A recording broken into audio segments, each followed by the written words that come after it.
எனக்கு ஒரு விஷயம் புரியறதில்ல. இங்கே 90 கிட்ஸ் யாராவது இருக்கீங்களா? உங்கள் எல்லாருக்கிட்டையும் ஒரு கேள்வி கேட்குறேன். 37 வயசு ஆயிடுச்சுல, இன்னும் என்ன கிட்ஸ்?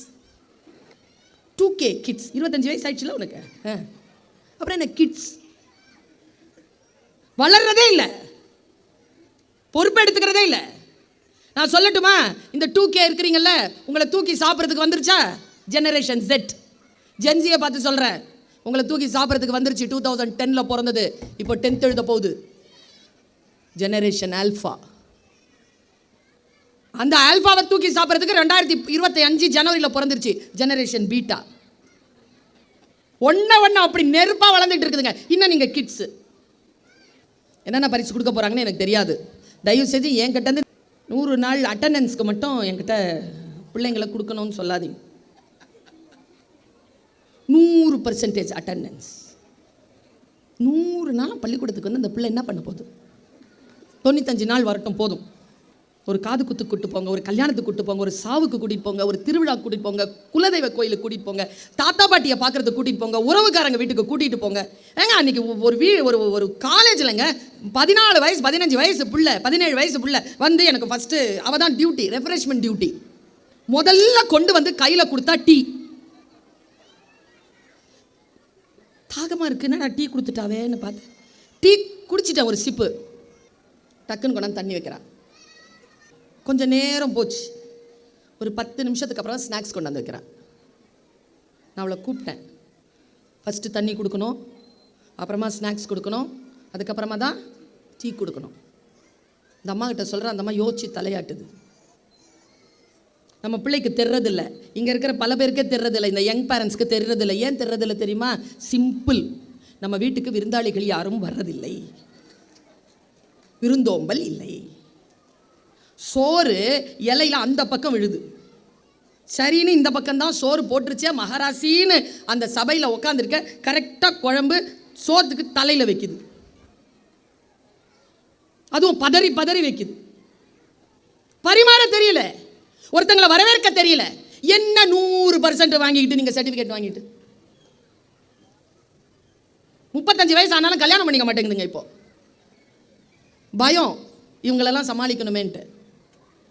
நான் யோசிச்சு பார்க்குறேங்க.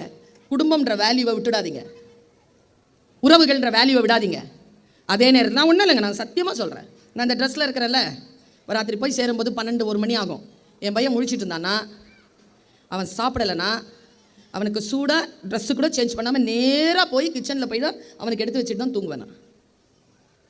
1000 பேச்சாளர், பெரிய பேராசிரியர், உலகமெல்லாம் வீட்டில் யார்? நான் அம்மா.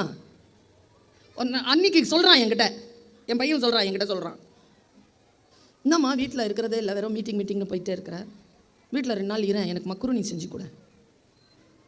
செய்கிறேன் போ அப்படின்னு. போகும்போது நான் சும்மா இல்லாமல் அவனை வம்புக்கு இழுத்தேன்.